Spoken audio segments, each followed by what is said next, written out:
This man is not in good shape.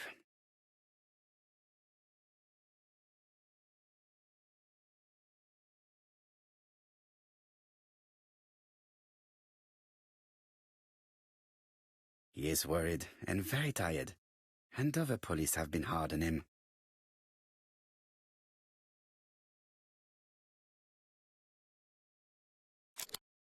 What do you want from me?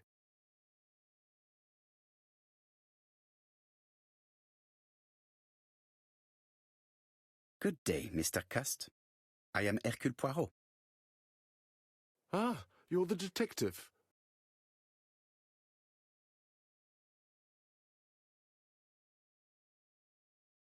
Yes, I am the person you have been sending the letters to. I didn't write these letters. I've already said so.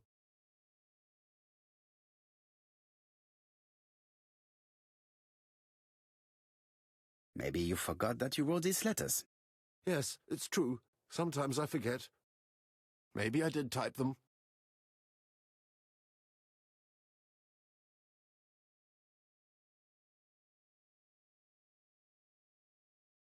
Are you capable of murder, Mr. Cust? All these questions are giving me a headache.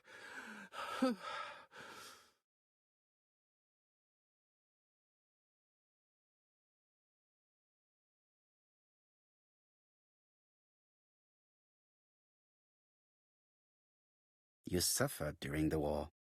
It's true. I was wounded. I suffered. But the army was the only place I didn't feel inferior. No questions. Just orders to follow. But ever since you were wounded, you have absences, bouts of amnesia. And headaches. Professor Clark treated you. Yes, a few years ago he really helped me with my burned throat.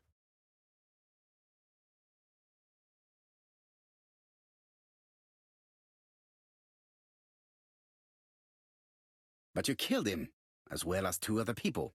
That's what they all say.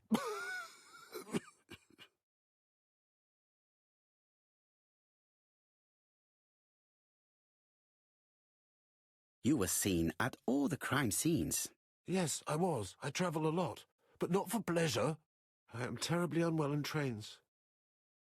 But I had to respect my engagements. My employer gave me very precise written instructions about the towns I had to visit. Let's see. The company you claim to work for, Silky Legs, has never heard of you. And as for these letters they sent you, they were written on your own typewriter. The company sent me the typewriter when I started working for them. Yes, but the letters were received afterwards.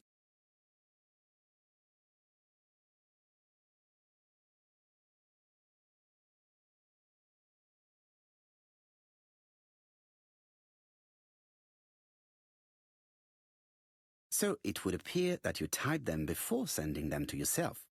I don't remember. Good God!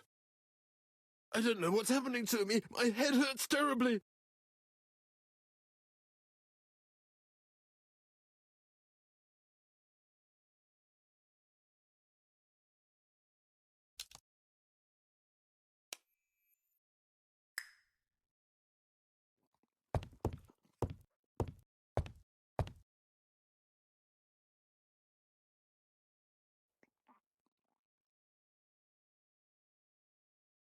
Laudanum.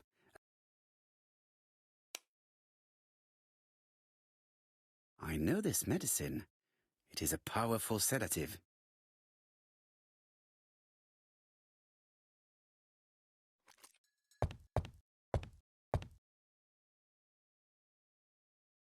Take this. It will help you.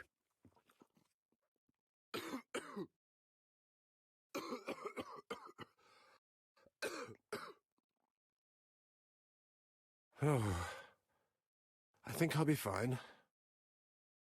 Let us see, Cust. Look at me. You know very well that you committed these murders? Yes, I know. But I'm not wrong in saying that you do not know why you committed them. No, I don't.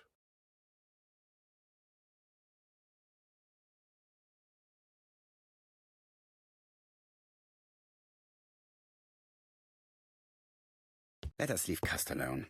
He's at the end of his tether.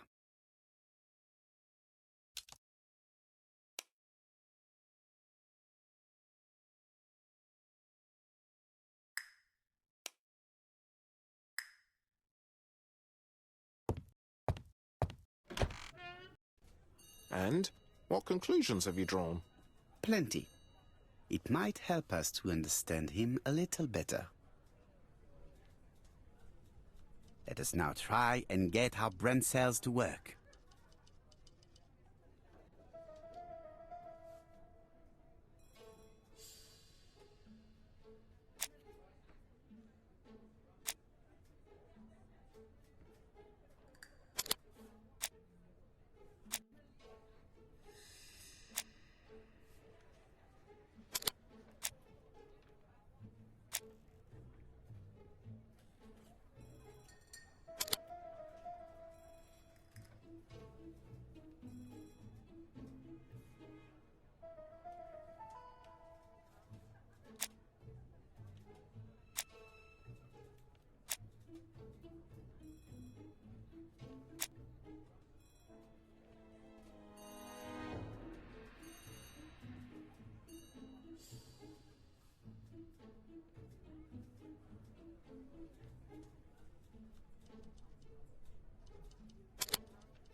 I don't see any clearer than before.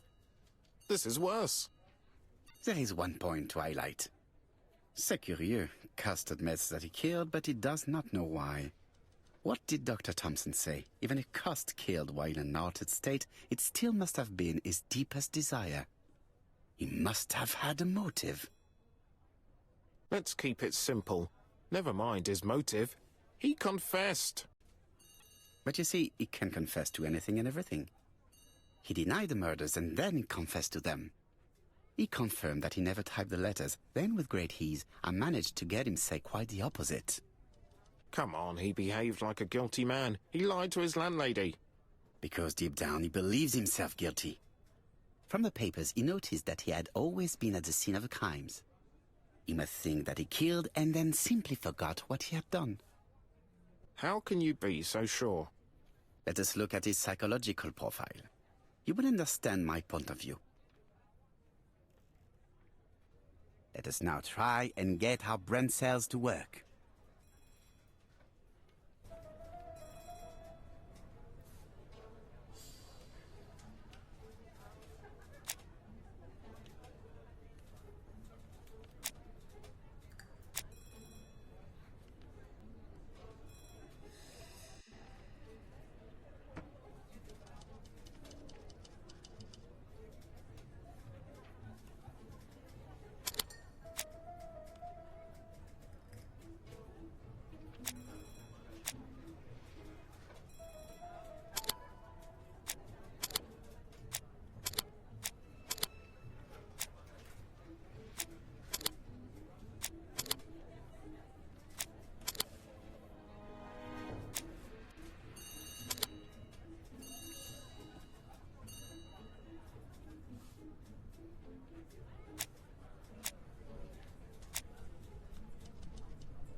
Cuss' character is quite the opposite of the murderer's. But if he's a madman, can we really talk about his character? You know very well that our murderer does not behave like a psychopath. Apart from the signature, there is no ritual repetition in the choice of victims. Very well, you're right as always. So we have no confession, no culprit, no suspects, nothing. And all that after 2 months of inquiry? What should I do? Have faith. Just give me 24 hours.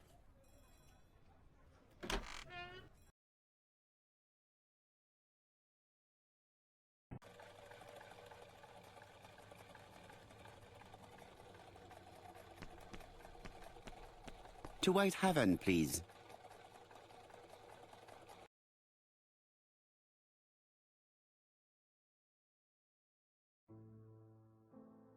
Cust's arrest is a great success for you, Poirot. It's all clear now, except maybe 1 or 2 details. Details. Ah, mon ami. The devil is in the detail, as we say. Excuse me? Patience, Hastings. Everything will be clear once our guests arrive. Best be prepared. Slip a revolver into your pocket before they do. A revolver? But Poirot, what are you afraid of? Trust me. It is important you carry a weapon for this meeting. I will lend you mine. What about telling me what you have in mind? Surtout pas. You wouldn't be able to play your role. Wait 1 moment, I will bring you my weapon.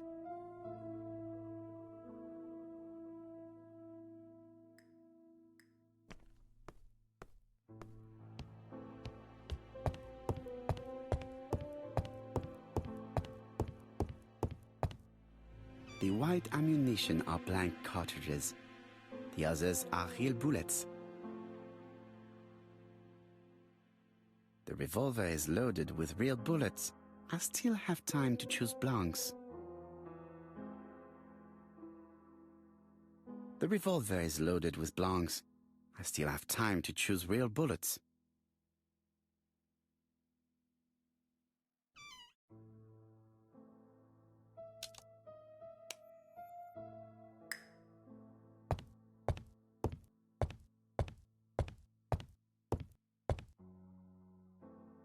My revolver is loaded.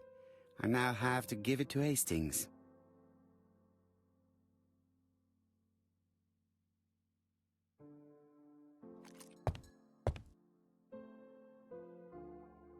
Voila, I entrust you with my weapon. It has hardly been used. It is almost new.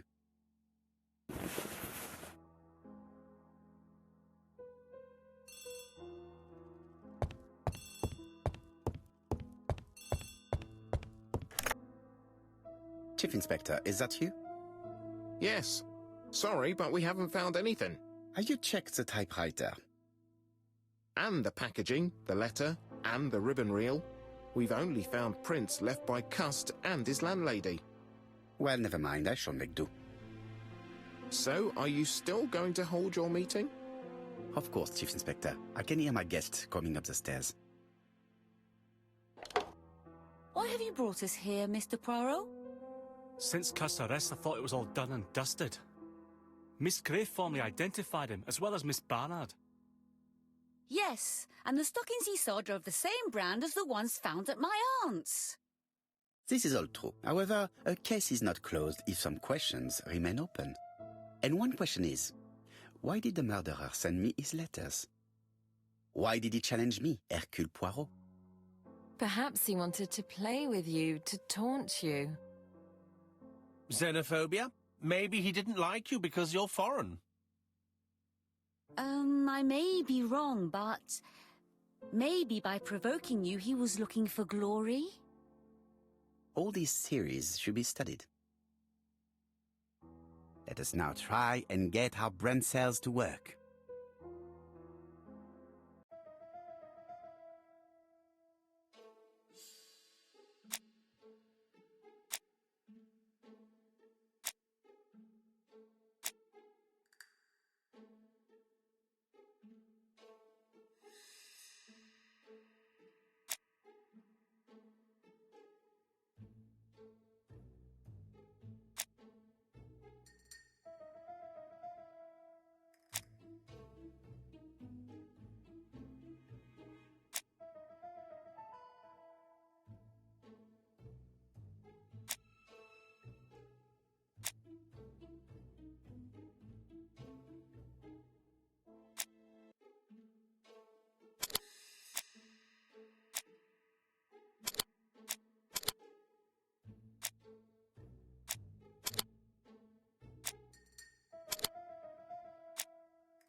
Is everything clear now?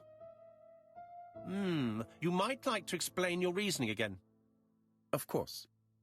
First of all, remember that the murderer made it a rule to always post his letter before the murder. He never digressed from that rule. However, in Charleston, he encountered a problem. The village has only 500 inhabitants.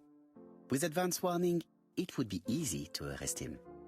Therefore, the murderer delayed his letters deliberately with the wrong address. The plan wouldn't have worked if he'd sent it to Scotland Yard or the papers because everybody knows their addresses. The mistake would have been corrected and the letter would have been on time. That is why the murderer chose me as the recipient. Because for his plan to succeed, it was necessary for at least one of the letters to have a wrong address and get lost. It was very cunning. Absolument. It is a very subtle plan. It matches the profile we have drawn up of him perfectly. That of an intelligent, daring and calculating murderer. But that's not how you describe Cust. You are quite right, mademoiselle. Like you, I find it hard to believe that this dull character is the clever murderer we are looking for. Do madmen... I mean, if he's mad, he might have two very different sides. No doubt. But the murderer is not mad. All the specialists agree that he does not have the profile of the psychopath. But if Cust is not guilty, how do you explain his presence at the scene of the crimes?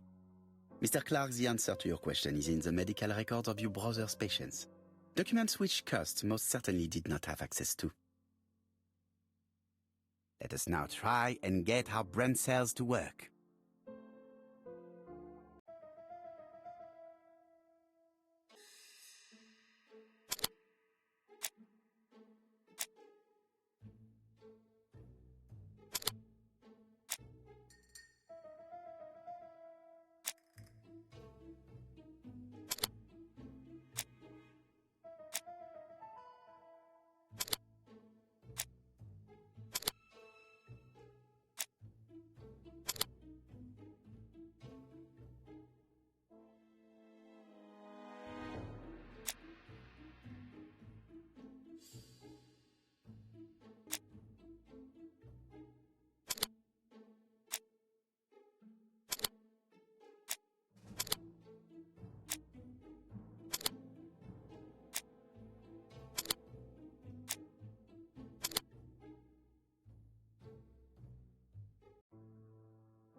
Dr. Clark's patients' records provided a very useful list of potential victims, sorted by alphabetical order.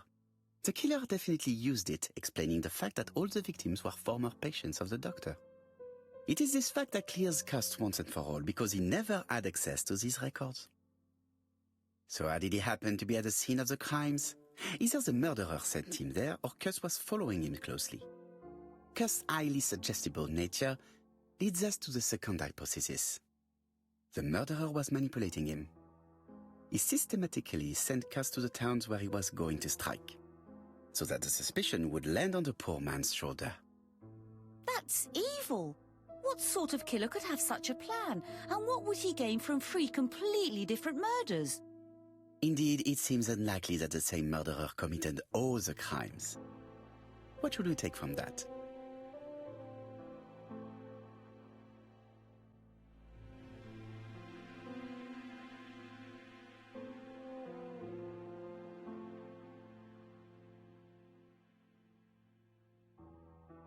There is not one murderer, but three accomplices, who all used the same scenario. Do you mean that three murderers with quite different aims joined forces to create a smoke screen? Here's another question. Is it still necessary to find a motive for each crime? And the one in Andover poses problem. Why was poor Mrs. Asher killed? Indeed. It would be best to forget the theory.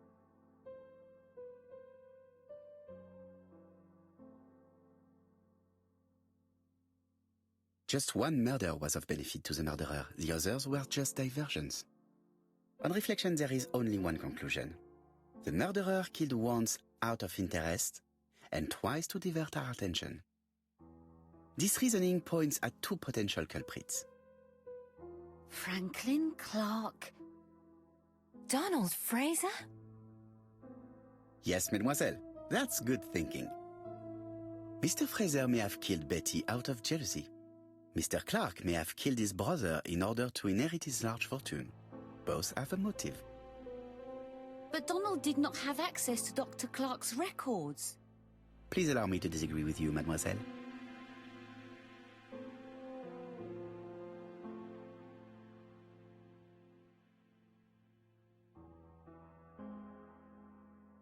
Donald, too, has been treated by the doctor. You're quite wrong, Mr. Poirot, and it shouldn't be difficult to prove. Oui, please excuse me. It was a slip of the tongue. This is what I wanted to say. Donald, Sir Carmichael was one of your firm's customers. We found a surveyor's report among his papers that proves it. It doesn't prove that I went to Comeside. You could have done it. And you may have used the opportunity to take a look at Sir Carmichael's records. You think I'm guilty? You or Mr. Franklin Clark? That's ridiculous. Both of you have a motive. The question is, which of you has the profile that most resembles the murderer? Let us now try and get our brain cells to work.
Ladies and gentlemen, Donald may share many character traits with the murderer, but he does not have his cold indifference. He has a temper.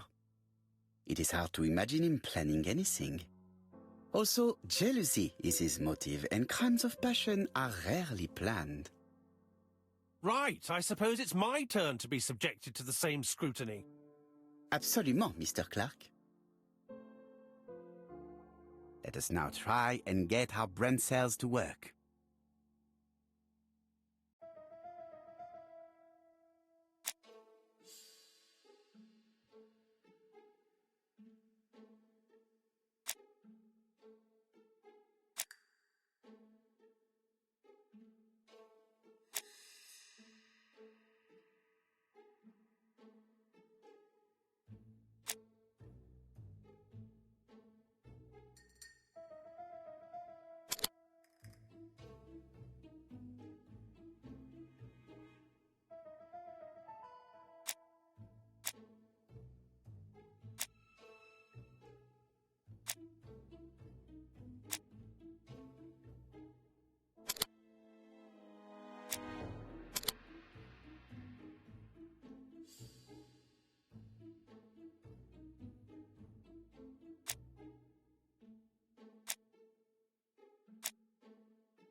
As you have all seen, there is a disturbing similarity between Mr. Clark's profile and that of the killer.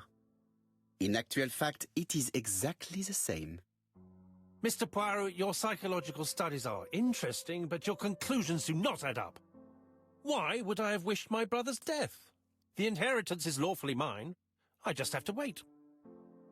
No, you had to act quickly.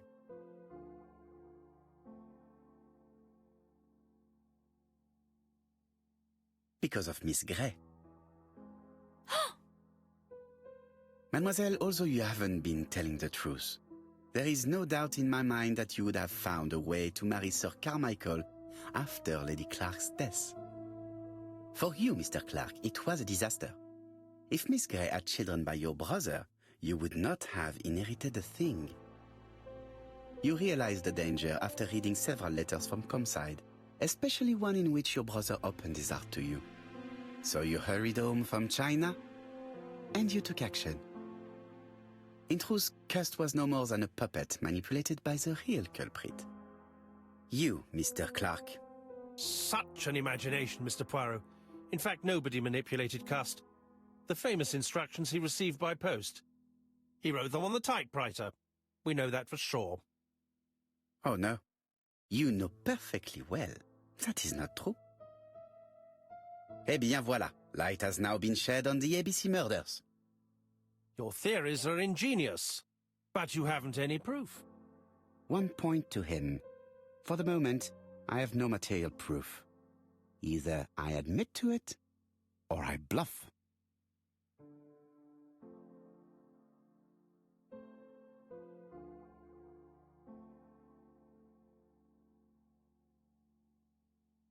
One thing proves it.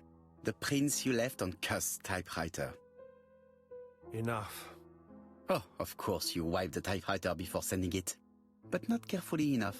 Scotland Yard has found your print along with those of Cust. I understand why you never wanted to lend me your new typewriter, and why you were searching through your brother's things. And the hole you dug on the moors. What did you hide there? The knife you used to kill your brother? Game, set, match. You win, Mr. Poirot. But it was worth trying.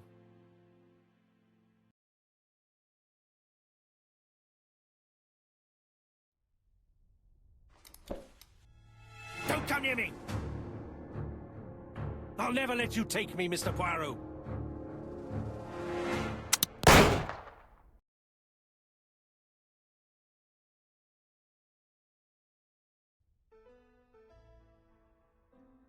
I'm sorry, Mr. Clark, there is no easy death for you. I expected your reaction, so I used blanks. I'm sorry, mademoiselle, but your second chance has been lost. Franklin Clark will never inherit his brother's fortune.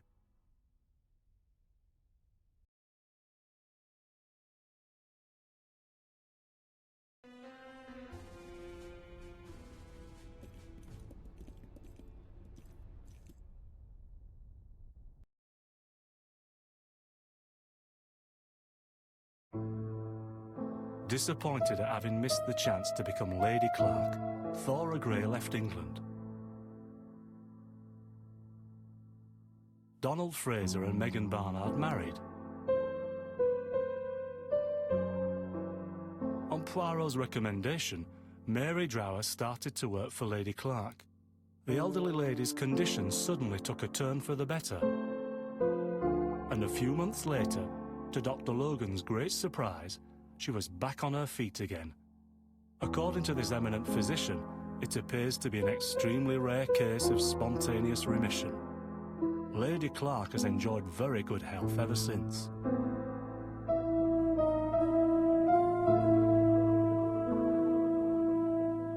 Journal of an Innocent, the incredible story of ABC. As for A.B. Cust, after being advised by Poirot, he made a great deal of money by selling his story to the press. And as for me, and with business booming, the Black Swan has become the #1 tourist attraction in the whole of Yorkshire, even more popular than York Minster.